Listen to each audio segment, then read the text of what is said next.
कृष्णाय वासुदेवाय हरये परमात्मने प्रणतक्लेशनाशाय गोविन्दाय नमो नमः। आपादमौलिपर्यन्तं गुरूणाम् आत्मवित् स्मरेत् तेन विघ्नाः प्रणश्यन्ति सिद्ध्यन्ति च मनोरथाः। श्रीगुरुभ्यो नमः। कृष्णं वन्दे जगद्गुरुं। ಕೃಷ್ಣ ಬಹುಮುಖದಿಂದ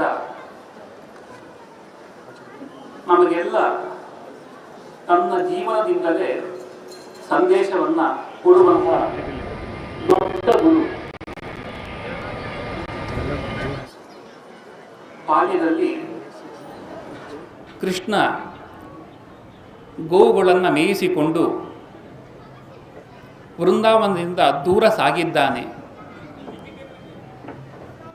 ಜೊತೆಗಿದ್ದ ಗೋಪಾಲಕರೆಲ್ಲರೂ ಕೂಡ ಕೃಷ್ಣನಲ್ಲಿ ಕೇಳ್ತಾ ಇದ್ದಾರೆ, ಸ್ವಾಮಿ ನಮಗೆ ಹಸಿವಾಗ್ತಾ ಇದೆ,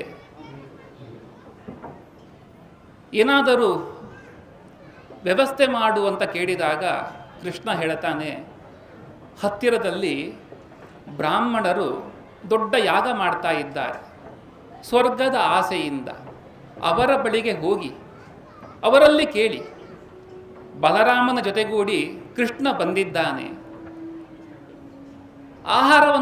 ಅನ್ನವನ್ನು ಕೇಳ್ತಾ ಇದ್ದಾನೆ, ನೀವು ಕೊಡಬೇಕು ಅಂತ ಆ ಬಾಲಕರನ್ನು ಕಳಿಸಿಕೊಟ್ಟಾಗ ಯಾಗ ಮಾಡುತ್ತಿದ್ದಂತಹ ಬ್ರಾಹ್ಮಣರ ಬಳಿ ಬಂದು ಆ ಬಾಲಕರು ಪ್ರಾರ್ಥನೆ ಮಾಡ್ತಾರೆ, ನಾವೆಲ್ಲ ಕೃಷ್ಣನ ಮಾತನ್ನು ಪಾಲಿಸುವವರು, ಕೃಷ್ಣನ ಜೊತೆಗೆ ಇಷ್ಟು ದೂರ ಬಂದಿದ್ದೇವೆ, ಹಸಿವಾಗಿದೆ, ಆಹಾರವನ್ನು ಕೊಡಿ ಅಂತ ಕೇಳಿದಾಗ ಆ ಬ್ರಾಹ್ಮಣರು ಯಾರೂ ಕೂಡ ಕಿವಿ ಕೊಡಲಿಕ್ಕೆ ಹೋಗುವುದಿಲ್ಲ.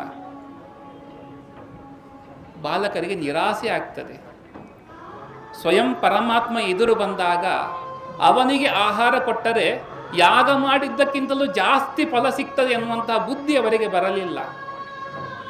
ಬ್ರಾಹ್ಮಣರ ಬುದ್ಧಿ ಯಾವಾಗಲೂ ಕೂಡ ತಡವಾಗಿ ಎಚ್ಚರವಾಗುವುದೆಂಬ ಮಾತೆ ಶಾಸ್ತ್ರದಲ್ಲಿ ಇದೆ.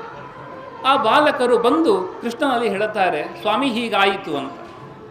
ಕೃಷ್ಣ ಹೇಳ್ತಾನೆ, ಆ ಯಾಗಶಾಲೆಯ ಸಮೀಪದಲ್ಲಿ ಆ ಬ್ರಾಹ್ಮಣರ ಹೆಂಡಂದಿರಿರ್ತಾರೆ, ಅವರ ಬಳಿ ಹೋಗಿ ಪ್ರಾರ್ಥನೆ ಮಾಡಿ.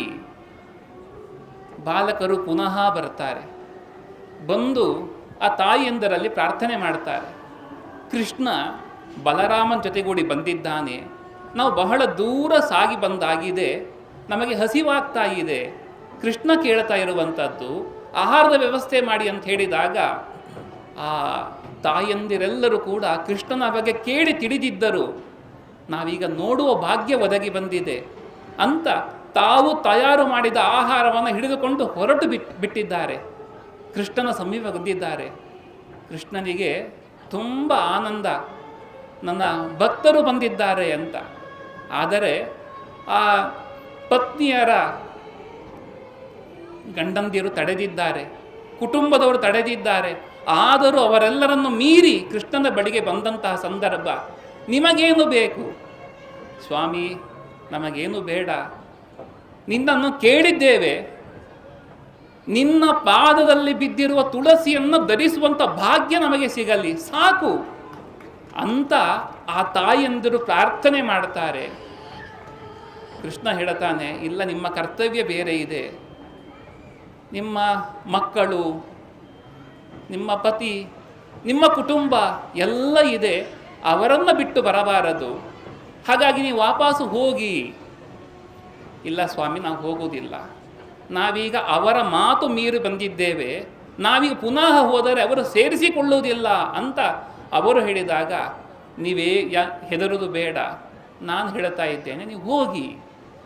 ಆ ವಿಪ್ರ ಪತ್ನಿಯರು ತಾವು ತಂದ ಆಹಾರವನ್ನು ಕೃಷ್ಣನಿಗೆ, ಆ ಗೋಪಾಲರಿಗೆಲ್ಲರ ಸಮರ್ಪಣೆಯನ್ನು ಮಾಡಿ ತಾವು ವಾಪಸ್ಸು ಬರ್ತಾರೆ.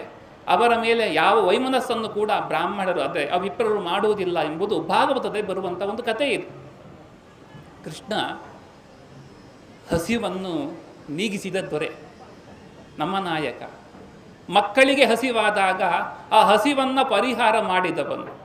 ಅದೇ ನಮ್ಮ ಇಸ್ಕಾನ್ ಆ ಕಾರ್ಯ ಮಾಡ್ತಾ ಇದೆ. ಅಲ್ವಾ? ಅಕ್ಷಯ ಪಾತ್ರೆಯ ಮೂಲಕ ಮಾಡುವ ಕಾರ್ಯ ಏನಿದೆ? ಮಕ್ಕಳಿಗೆ, ಪುಟ್ಟ ಮಕ್ಕಳಿಗೆ ಶುದ್ಧವಾದ ಸತ್ವಪೂರ್ಣವಾದ ಆಹಾರವನ್ನು ಪ್ರಸಾದ ರೂಪದಲ್ಲಿ ಕೊಡುವ ಮೂಲಕ ಕೃಷ್ಣ ತೋರಿಸಿದ ಮಾರ್ಗವನ್ನು ಈ ಸಂಸ್ಥೆ ಅದು ನಡೆಸಿಕೊಂಡು ಬರ್ತಾ ಇರೋದು ತುಂಬ ಸಂತೋಷದ ವಿಚಾರ. ಪ್ರತಿಷ್ಠೆ 25 ವರ್ಷದ ಸಂಭ್ರಮ ನಡೀತಾ ಇದೆ. ಆರಂಭವಾದಾಗ ಕೇಳಿದ್ವಿ, ನಮ್ಮದು ಆಗ ಸಣ್ಣ ವಯಸ್ಸು, ಇಲ್ಲಿ ಇಷ್ಟು ದೊಡ್ಡ ಬಿಲ್ಡಿಂಗ್ ಆಗಿದೆಯಂತೆ, ಹೀಗಿದೆಯಂತೆ, ಅಲ್ಲಿ ಭಕ್ತಿಯ ಈ ಒಂದು ಗಾನ ಮಧುರವಾಗಿ ಸಾಕ್ತದೆ, ಎಲ್ಲರೂ ಬರ್ತಾರೆ ಎನ್ನುವಂಥದ್ದು. ಕಲಿಯುಗದಲ್ಲಿ ಇರುವಂಥದ್ದೇ ಹಾಗೆ.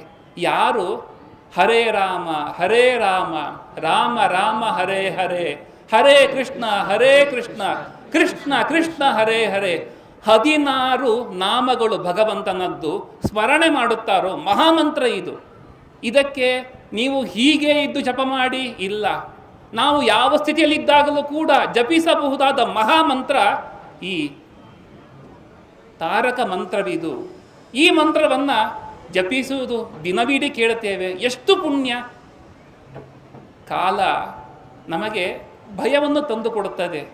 ನಾಳೆ ಏನಾಗ್ತದೋ, ಪರಿಸ್ಥಿತಿ ಏನು, ಭಯ, ಹೆದರಿಕೆ, ಅಂತಸ್ವತ್ತು, ಒಳಗೆ ಧೈರ್ಯ ಇಲ್ಲ. ನಮಗೆ ಇರುವಂಥ ದೊಡ್ಡ ಆಶ್ರಯ ಕೃಷ್ಣ ಪರಮಾತ್ಮ. ಕೃಷ್ಣ ಕರ್ಷತೀತಿ ಕೃಷ್ಣ, ನಮ್ಮೆಲ್ಲ ಆಪತ್ತನ್ನು ದೂರ ಮಾಡುವ ಸ್ವಾಮಿ ಕೃಷ್ಣ.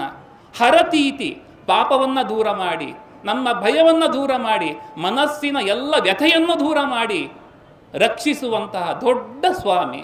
ಹಾಗಾಗಿ ಆ ಸ್ವಾಮಿಯ ಅದು ವಿಶೇಷವಾಗಿ ರುಕ್ಮಿಣಿ ಅಪಹಾರ ಮಾಡಿರುವಂತಹ ಸಂದೇಶ ಇದು. ಯಾರನ್ನ ನಾನು ವರಿಸಬೇಕು, ನಾನು ವಿವಾಹ ಆಗಬೇಕು ಎಂಬುದಾಗಿ ಸ್ವಯಂ ತೀರ್ಮಾನ ಮಾಡಿದ್ದಾಳೆ ರುಕ್ಮಿಣಿ. ನಾರದರು ಹೇಳಿದಂಥ ಕಥೆಯನ್ನು ಕೇಳಿದ್ದಾಳೆ. ಮಹಾಪುರುಷ ಕೃಷ್ಣನ ಸೌಂದರ್ಯ, ಅದು ವಯಸ್ಸು 80 ಅವನು ಮಧುರೆ ಪ್ರವೇಶ ಮಾಡುವಾಗಲೂ ಕೂಡ ಎಲ್ಲರೂ ಕಾಯ್ತಾ ಇದ್ದಾರಂತೆ. 80 ವರ್ಷ ಕೃಷ್ಣನಿಗಾದಾಗ ನೋಡಬೇಕು ಅಂತಹ ಅಪೂರ್ವವಾದ ಸೌಂದರ್ಯ, ಅಂತಹ ಕೃಷ್ಣ, ಅವನ ಗುಣ ಎಂಥದ್ದು. ಹಾಗಾಗಿ ಇದನ್ನೆಲ್ಲ ಕೇಳಿದ ರುಕ್ಮಿಣಿಗೆ ಕೃಷ್ಣನ ಮೇಲೆ ಮನಸ್ಸಾಗಿದೆ. ಯಾರನ್ನೋ ಮದುವೆಯಾಗುವುದು ಸರಿಯಲ್ಲ, ನನ್ನ ಯೋಗ್ಯ ನಾಯಕ ನೀನೇ ಎಂಬುದಾಗಿ ಪತ್ರವನ್ನು ಬರೆದು ಕಳುಹಿಸಿ ಅವನನ್ನೇ ಪಡೆದಂತಹ ದೊಡ್ಡ ಸಂದೇಶ. ನಮಗೆ ಇಂಥವರೇ ನಾಯಕರಾಗಬೇಕು, ಹಾಗಾಗಿ ಅವರನ್ನೇ ವರಿಸಬೇಕು. ಈ ಸಂದೇಶವನ್ನು ರುಕ್ಮಿಣಿ ನಮಗೆ ತಿಳಿಸಿಕೊಡ್ತಾಳೆ. ಅಂತಹ ಸಂದೇಶವುಳ್ಳಂತಹ ಇಂತಹ ಸಂದರ್ಭದಲ್ಲಿ ಆ ರುಕ್ಮಿಣಿ ಪತಿಯಾದ ಕೃಷ್ಣನ ಅನುಗ್ರಹವನ್ನು ಸರ್ವರಿಗೂ ಪ್ರಾರ್ಥಿಸುತ್ತಾ ಶ್ರೀಕೃಷ್ಣ ಅರ್ಪಣಮಸ್ತು.